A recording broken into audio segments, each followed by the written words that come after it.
everybody. I think I have the honor to welcome Professor Diana Laurilland, who is a very well-known professor at the time at the Institute of Education in London, and we have the honor to have her with us. So, please. Thank you very much. Oh, you've gone back a bit. Sorry. Leap ahead like that. Good morning, and thank you very much for the invitation to talk at this conference. And the first thing I want to do is to thank you for listening to me in English, because to listen to me in Greek would be a disaster. So I think it's best I stick to English. But I'm very aware that we have to be very grateful that you're prepared to listen to us in English when we speak. What's so important about this particular conference is that I think the work that we do in open and distance learning is really coming of age now. It's coming to the attention of so many people all over the world in a way that hasn't quite happened in the past. The digital age has taken quite a long time to reach widely in education. So I think this is a very exciting time for us, and that's why I want to talk about the process of professionalizing teaching in the digital age. I'm going to begin by thinking about our professional responsibilities, because as teachers in higher education, whichever aspect of higher education we're involved in, we have a responsibility to understand how our role changes as digital technologies become more available, more innovative, more widely ranging in how appropriate they are for what we do. And when we're thinking about technology, it's so easy to get carried away by what the technology can do, that we sometimes don't pause long enough to say, what do we need it to do? What are we trying to do in education? And it's worth, I think, particularly thinking about the moral imperative of higher education. What are we here to do in higher education? So I'm going to spend a little time on that, because that's the context within which we have to think about how best to use technology. And one of the new inventions that causes me to stand back and think, why are we here? What are we really doing? Is that, oh, sorry, is that in the way? It's in your camera. Okay. Is the advent of the MOOC, the Massive Open Online Course, because that has had a big impact on higher education in the way that no other technology really has in all the 30 years that we've had these digital technologies. So I think it's very important for us to understand what that invention means for us as open and distance learning professionals. Thinking in particularly about the MOOC in terms of professional development, what this means for collaborative learning among professionals, and then finally coming back to that issue of achieving the aims and purposes of higher education through open and distance learning. So, what are the aims and purposes of higher education? Well, this is a very big question, and I have to go back to the time almost 20 years ago now. Oh, you can't see the screen, I don't think, but back in 1997, in the UK, we had a special government-funded national commission on the aims and purposes of higher education, on rethinking what higher education meant now that we'd got to the 90s. And I was privileged enough to be a member of that commission, and we spent 18 months looking at all aspects of higher education and published a report which did lead to a lot of changes. And one of the first things we had to do was to decide what were the aims and purposes of higher education. And these are the four that we came up with. And interestingly, they were the same four that had been defined 30 years previously in the Robbins report, which was what led to the big expansion of higher education in the 60s. So we spent a lot of time trying to rethink from the ground up what should the aims and purposes of higher education be, and came up with the exact same four. And they were to inspire and enable individuals to develop their capabilities to the highest potentials throughout life. Knowledge, all about increasing knowledge for the benefit of the economy and society. So the first one is really about teaching. The second one is really about research. And then thirdly, why does the public pay for it? Because it serves the needs of the economy. So there is that very important instrumental evaluation of what higher education is for. But finally, the social, the cultural, to shape a democratic, civilized, and inclusive society. So that was a kind of the moral dimension, if you like. So we might ask now, and you can see that just about, what do these aims mean in the context of the globally collected digital world our graduates are now working in? Because we are trying to train young people for whom the working environment they go into is very much dominated by the digital world. And it will continue to be throughout their working life, and it will change in all sorts of interesting ways that we cannot possibly predict. So we have to rethink, what do these aims and purposes mean now, 20 years on? There's been no revision of that. It's still stayed the same. The government still works the same ones. And plotting what's happening in other countries around the world, I don't see any fundamental change to what we think higher education is about, which is good.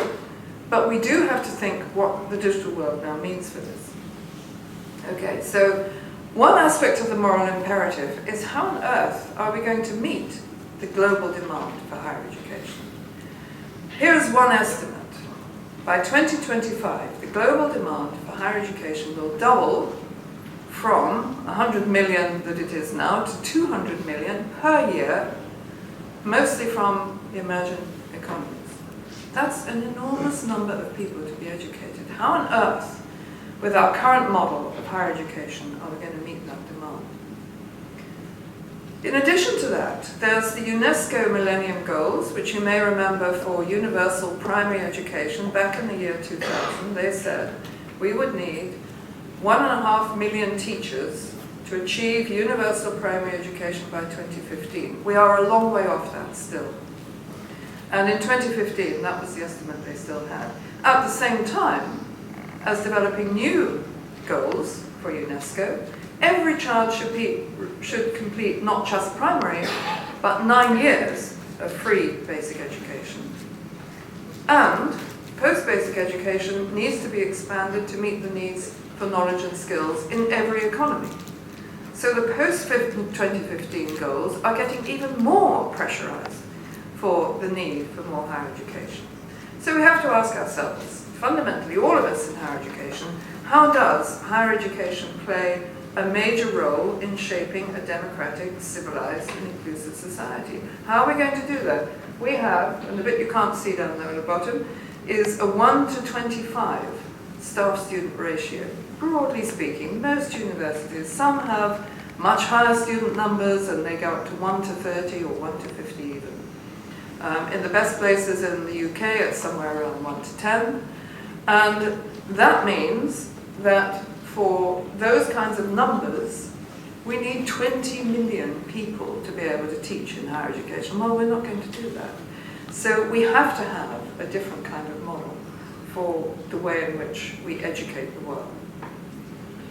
And becoming a digitally skilled professional for all of us, whether we're talking about our graduates or ourselves, is quite a complex process. We have to ask ourselves, what do our students need to know that we're pushing out into this digital world? What are the high-level skills of a professional in this context? And certainly being able to access resources on the internet, evaluating where they come from, building your own personal digital collection, creating an online presence, orchestrating virtual visits, collaborating online for discussion. Lots of different kinds of skills we need for this. And by the way, these slides will be available on the conference website, so please don't feel you have to scribble notes. I know it's difficult to do. Now, it's not just students, it's also, we have to ask ourselves, what do we need to know as professional academics?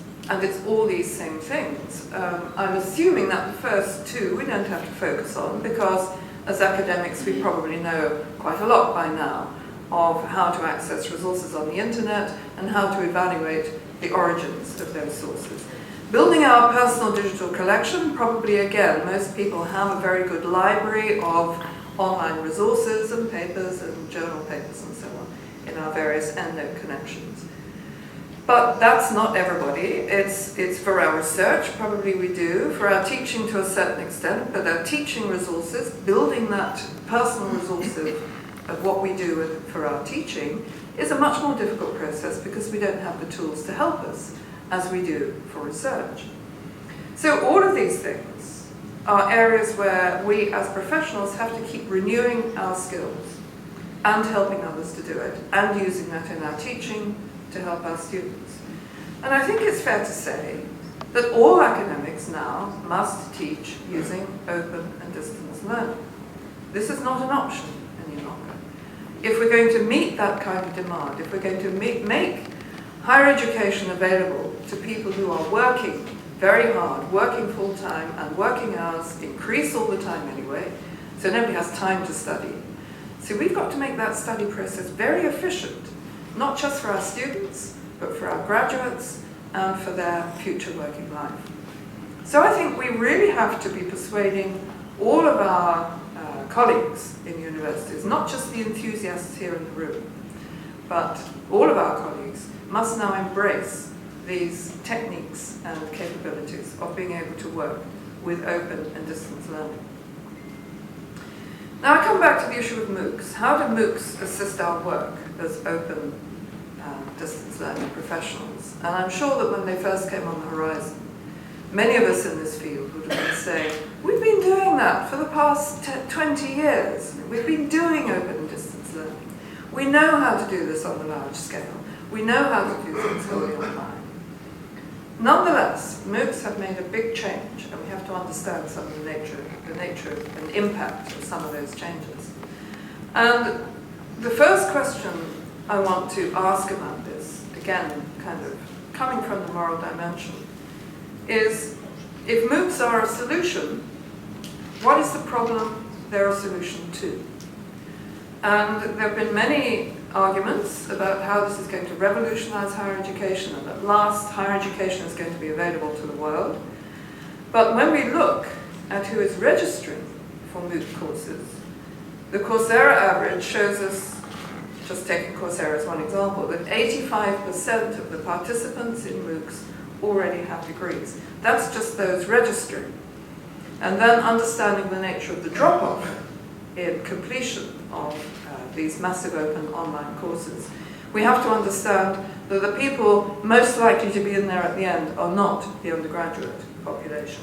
So all those people in those other categories who are still at school, still at post-secondary, the ones who might be about to enter higher education, the ones who are currently in higher education, far lower numbers are entering MOOCs.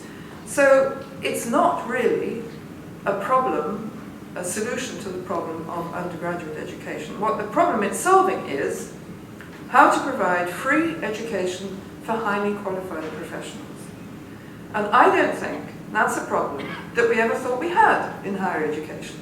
I don't think any government would have been pleased for us to come up and say, we have the solution to providing free education for highly qualified professionals. That's not anybody's problem. Highly qualified professionals can afford to pay for their own education. Now, unfortunately, the big universities, Stanford, Harvard, Edinburgh, MIT, have all launched into this, happily offering to the world free education for highly qualified professionals, and they've led the way, and all the other universities in the world have followed. So we have a big problem already in understanding how we're ever going to pull that back to saying, actually, we need to get these people to pay in order that we find that way of educating the world who really need it. Those 200 million who are coming 10 years hence, probably all there now, already there now actually, who need this to be much, much cheaper than it currently is. So instead of looking at MOOCs as a way of providing undergraduate education, I want to look at them as a way of providing professional education as a route to solving the problem of undergraduate education and that demand.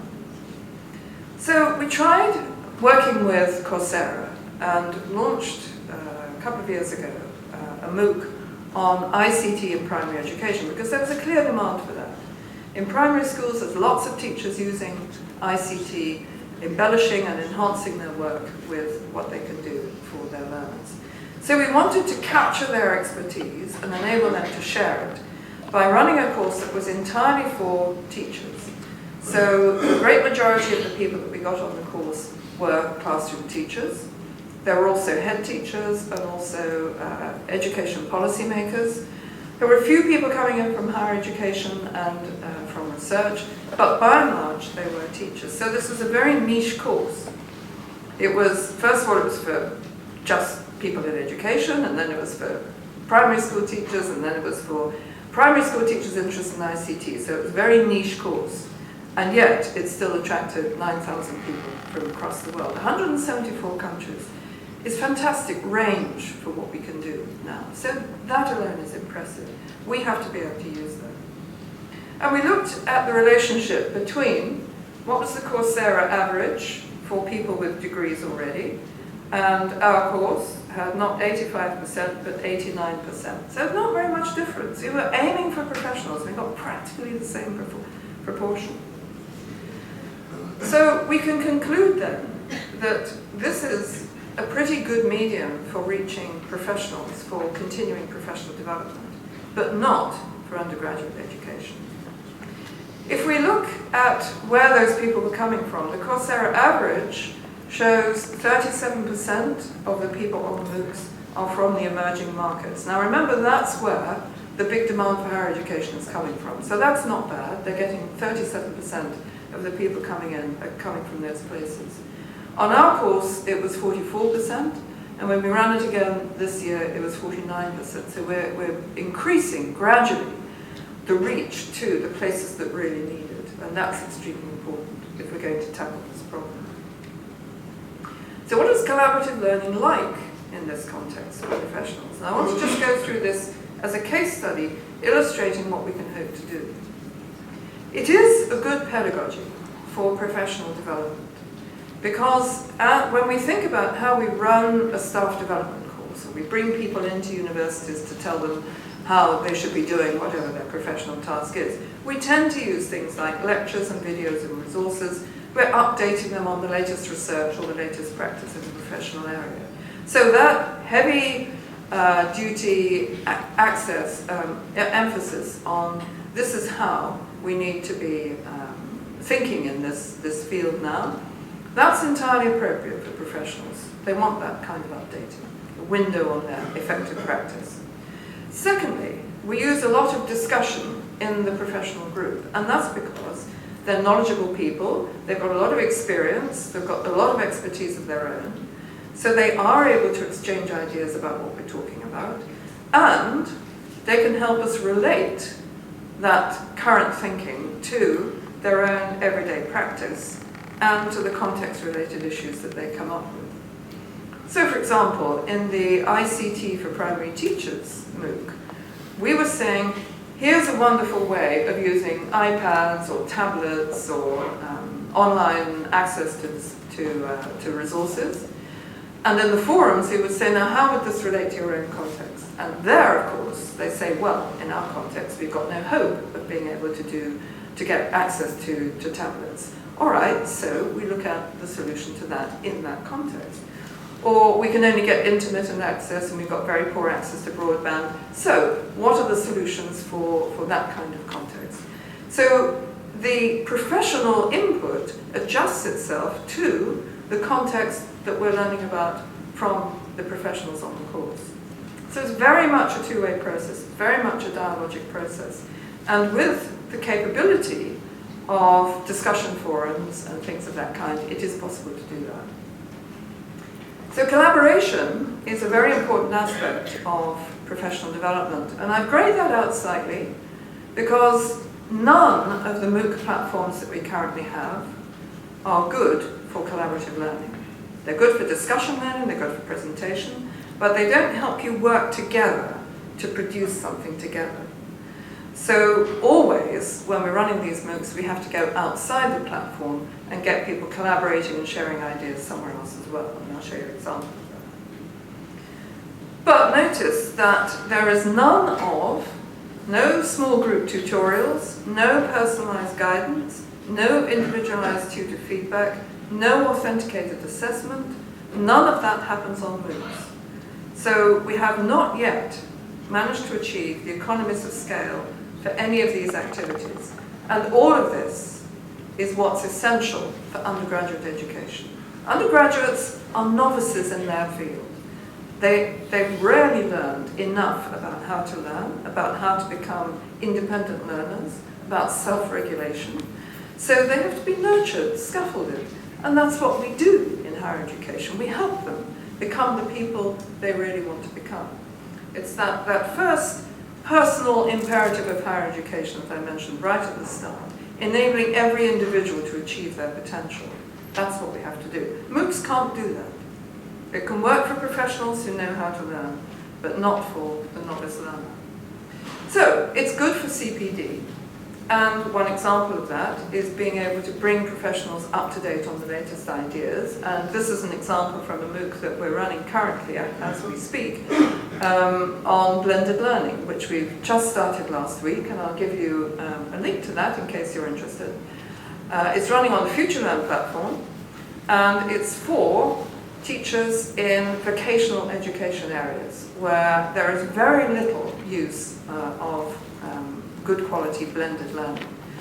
Where there is good use of it, we've been able to capture this on video and show examples of how teachers in the vocational education area are making use of digital technologies. So this is a great way of being able to present the new approaches and the new methods going on in the field to give other professionals a window on what's possible in their field. And at the same time, we can make dynamic links to other resources and tools, so you go outside the FutureLearn platform to say, look at all these great YouTube videos, or here's a design tool which you can use to help you, support you in your process. So that's the updating of the professionals part of it. But there's also professionals sharing their ideas and experience, and here's one example of how we've done that on the platform. Having watched the video case studies, we now direct the discussion, which is in these platforms, to looking at how you enrich the classroom experience to bring in more kinds of activity, looking at how you make use of existing digital resources and so on. So we're directing the discussion, which runs, just sort of scrolls alongside this main part here, so that when you come into the platform, and maybe you're a week late into this conversation, there's been 500 comments already. Okay, well, those are gone. You know, you've missed that part of the conversation. You're joining this part of the conversation. So one of the things we're trying to get people to think about is don't worry about the conversation you've missed. It's like coming a day late to a conference. You don't try to catch up on all of those conversations you didn't have. Enjoy the conversations you're having now. So this is what's going on. You know, this is the current conversation. And that's a great way of enabling people to share their responses to the sort of thing that we're showing in the videos. So that ongoing conversation about the techniques and issues and how they relate to the reality of professional practice. Because again, in the vocational education area, it's often one of those areas which gets least funding after schools, after universities. It's very tough for people in that field. And then professionals sharing ideas for innovating on the Coursera course for primary school teachers, for example. This is a conversation about the fact that on the course we advised them to run a blog. So they kept a running commentary on what they were learning. And they've picked up that idea in this conversation, saying, we've been encouraged to create a blog on this course so we could keep track, but we could, all of us, use it with the kids, to ask them to create a blog to register the study and so on. The next person carries on. It's a wonderful ongoing project. Students can work through the editing process and styles of writing before posting, and then discusses that further. This person down here, I totally agree. Teachers should encourage to create blogs as a means of allowing students to express themselves freely. and so on. So all of these teachers are discussing among themselves what more they could do with the ideas that we're offering. So we learned an awful lot from this process because they were sharing so much with us. So that's the kind of conversation that could go on. But you do have to direct it. You have to focus the conversation and say, what are we going to be discussing today? Here's another way of getting them to collaborate, because, as I said, there are no collaboration tools as such on the platform. So we went to the Padlet wall. I don't know how many people of you know if you've come across Padlet, but it's just a great, simple technology. It's a pin board where everybody pins their ideas. All you have to do is click on this sort of fake cork board, and you double click on that, and then you fill in. In this case, we were asking people to find resources or tell us about resources on computational thinking. Very important in primary school now. Many schools are introducing children to the idea of computational thinking. If you know of Scratch technology, very nice, simple kind of programming tool, very high level, which begins to get learners thinking about how you give instructions to a computer to do something. So some of the ideas are around that, and you just double click, you put in this case, they were putting in their name, and then a little title of what the particular site was about. Then they put in the link to the picture or to the site, and you have this nice visual display. So many of these people have never done such a thing in their lives before. Very simple to be able to share the ideas that way. And that then they could take back to the context of the forum and discuss, what we asked them to discuss, what other ideas they found that could be of use to them. So that's another kind of example for how you can actually get collaboration going, sharing ideas. So how well did it all work? Well, we did some analysis. We had pre and post surveys, but we also looked at what was happening during the course itself. And one of the great things about MOOC platforms is they collect a lot of what we now call learning analytics. So all of this data was there. So we were able to look, for example, at what was happening in week 6 of the course, just as all the other MOOCs in the University of London, which had run the previous year, 4 of them, the first 4 results there are from those other MOOCs. One of which was in history, one was in law, one was in malicious software and things like that, computer science and so on. So we knew what their data was. Of those people active in week 6, somewhere around 60% of them were watching videos still. So that was the main event going on in week 6. What we were interested in was not just whether they were watching videos, but also whether they were active in forums. So we looked at that as well, and look at the difference between our cohort. Can you see the green bar at the side? It was almost 40% of the people active in week 6 were posting in forums. For all the other MOOCs, it was somewhere around 2%. So for this kind of cohort, it's a very different kind of experience. The other MOOCs, most MOOCs, are for everybody, anybody and everybody. So you have a complete mix of people there. We were doing 2 things differently. We were having a very specific cohort of like-minded people, if you like. There were people interested in the use of technology in primary education, so a particular group of professionals. And we were offering a study guide, which said, we've shown you this video or this Padlet wall, now talk about this topic. So it wasn't just people piling in with any old chat. And that, I think, was one of the things that made the difference. Those forums were really valuable to people. And we had a much higher percentage, you can't quite see that down there, but that's nearly 30% were still active at the end of the MOOC, which is a very high ratio for MOOCs, which normally get about 5%. And how good was it? Everyone asks about this. For the average for the other MOOCs run by the University of London, they got mostly very good, with a lot of excellence and good. So it was a very popular. They were very popular MOOCs. For ours, we did better, I think, again, because we had a very specific cohort. So the results were much better because it was tailored to what those people needed. So it is feasible to achieve the expectations that professionals. What about collaboration activities? I've talked about the importance of collaboration, and I think collaboration is so important to us because this is very difficult. We can't expect to do everything on our own. So being able to get teachers collaborating with each other is extremely important. We built a lot of that in. So we were asking here, after the course ran, about which activities do you rate, and gave them a 1 to 5 scale, really valuable to not so valuable.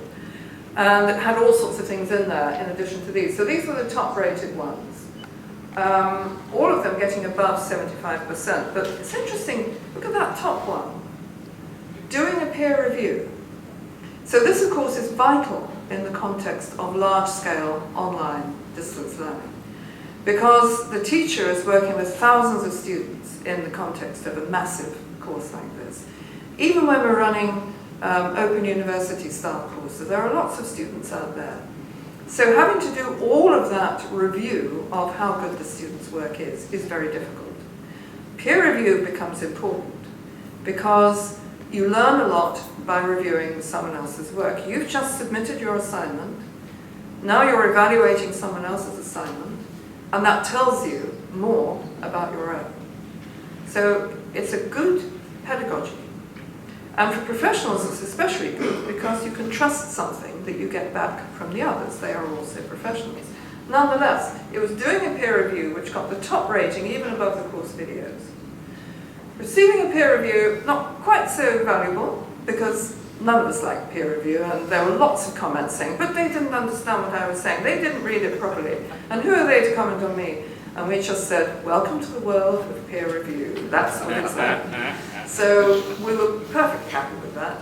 And of course, once you've done that peer review of somebody else, then you've done a lot of learning already. So that was very encouraging, that we can, at least among professionals, use that form of assessment. And then the collaboration activities were things like the community of participants, the discussion forums, the learning designer tool, which I'm going to talk a lot more about in the seminar, which follows later on, and the Padlet wall, which I've shown you an example of, and Digo, which is a site where you share bibliographic resources and you tag them, and then you can build up a kind of collective library. So all of those are ways in which that community of people are being brought together to help each other. Collaboration is critical. And all of those got these high ratings of above 75% approval on that sort of 1 to 5 scale. And how well did they learn? Well, again, we compared this before they'd taken the course. So that was what they rated their understanding to be before, and after there was a very considerable increase in their understanding of the subject matter. And that, of course, is what we should always expect in any course that we're doing, and especially the staff development course. But on a massive scale, it's very encouraging to know that that sort of thing is possible. The pedagogy, this CPD pedagogy, achieves value for CPD participants.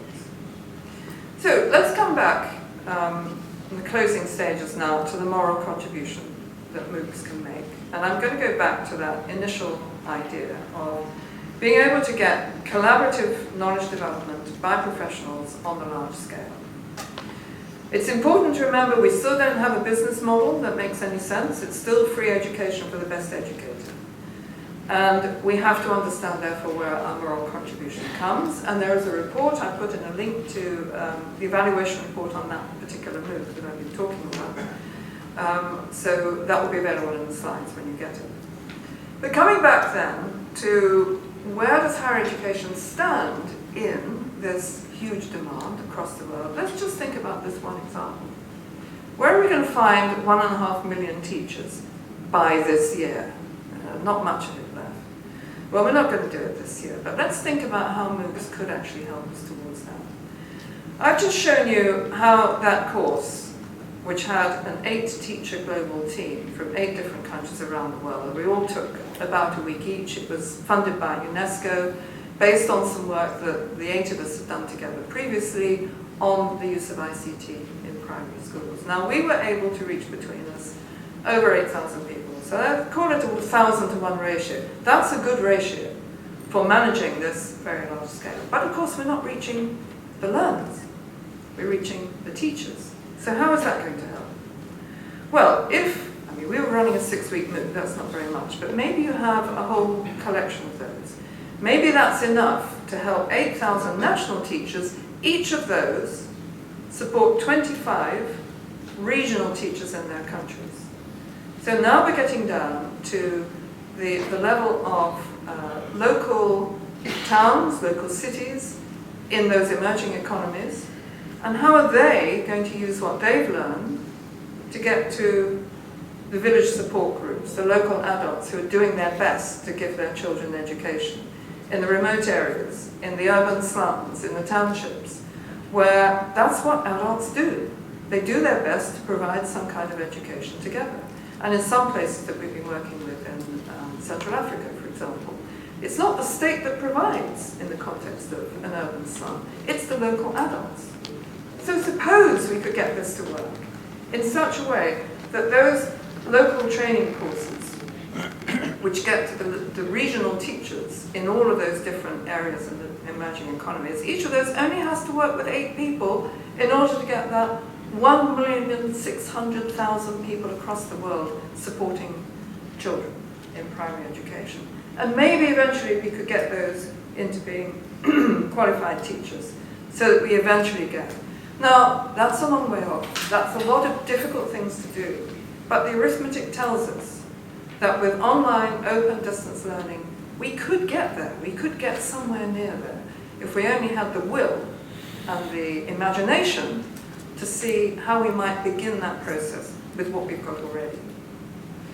And looking at who we got to in our own course, we got to 1,300 teachers from the in-focus countries which are defined by our Department for International Development as the hardest to reach in the world. They have a list of 29 countries where achievement at primary level is the worst. Those are the ones they're focused on trying to support. We had 1,300 teachers registering from those countries. So we can reach even the hardest to reach. And they do have, to some degree, broadband access. They do have smartphones increasingly available in those places. It begins to look as though it could be possible. So bridging the digital skills gap for digital professionals, very hard to do. Who are they all? In our own country, in the UK, we are working very hard through this course to support the teachers in vocational education who are nowhere near themselves being able to do this after 20 years of having access to the technology. So this is not easy. And for that sector of education, it's become extremely hard for them to afford to be able to do this. So do join us there if you have a chance. If you use that tweet, you'll get through to it. And again, the slides will give you the link. So let me finally round off by saying, I think it's possible for MOOCs to help us achieve the aims and purposes of higher education through open and distance learning.